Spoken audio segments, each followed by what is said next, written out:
बिस्मिल्लाहिर्रहमानिर्रहीम। अस्सलाम वालेकुम नाज़रीन, उम्मीद करता हूँ आप सब खैरियत से होंगे। नाज़रीन, इस वक्त मैं मौजूद हूँ रावलपिंडी लाल हवेली के बाहर। रावलपिंडी लाल हवेली जो शेख रशीद के हवाले से जानी जाती है, अवामी मुस्लिम लीग के सरबराह हैं, तहरीक इंसाफ के इत्तेहादी भी हैं।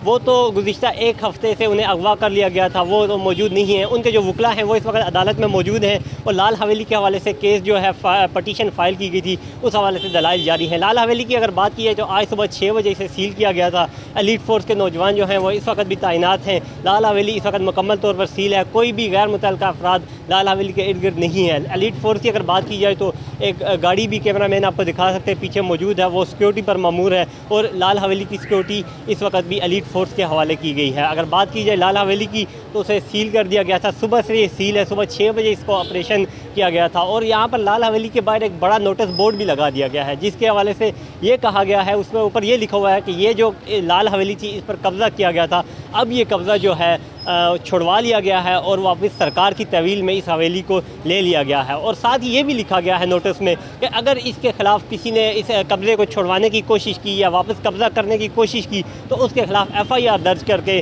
कानूनी कार्रवाई अमल में लाई जाएगी। अगर आप देख सकें तो लाल हवेली इस वक्त मुकम्मल तौर पर सील है। स्क्रीन पर आप वीडियो भी देख सकते हैं, सफ़ेद ताले लगाए गए हैं और मुकम्मल तौर पर सील की गई है। रात को एक खबर चल रही थी कि लाल हवेली से सामान भी हटाया जाएगा और ख़ाली करवाई जाएगी, उस तरह की कोई इतलात अभी तक मौसूल नहीं हुई, लेकिन लाल हवेली को मुकम्मल तौर पर सील किया गया है, लाक लगाया गया है। और अगर कानूनी कार्रवाई के हवाले से बात की जाए तो शेख रशीद साहब का यही मौक़िफ़ है, उनका वकला का यही मौक़िफ़ है कि ये जो लाल हवेली है ये तो हमारी मलकियत है और कागजात भी उनके पास मौजूद है। उस हवाले से उन्होंने अदालत से रुजू किया है। इस वक्त भी कोर्ट में जो है शेख रशीद के वकला जो हैं वो लगे हुए हैं, दलाइल दे रहे हैं। देखते हैं कि कोर्ट क्या फ़ैसला करती है। पिछली मरतबा जब इस पर कब्ज़ा करने की बात हुई थी तो शेख रशीद साहब ने मुकदमा जो दर्ज किया था उस वक्त ये कब्ज़ा छुड़वा लिया गया था और वापस शेख रशीद साहब की तहवील में आ गई थी। लेकिन इस वक्त जो है वापस सरकार की तहवील में लाल हवेली आ गई है और ये केस अदालत में जारी है। इस हवाले से आपको मज़ीद भी अपडेट करता रहूँगा।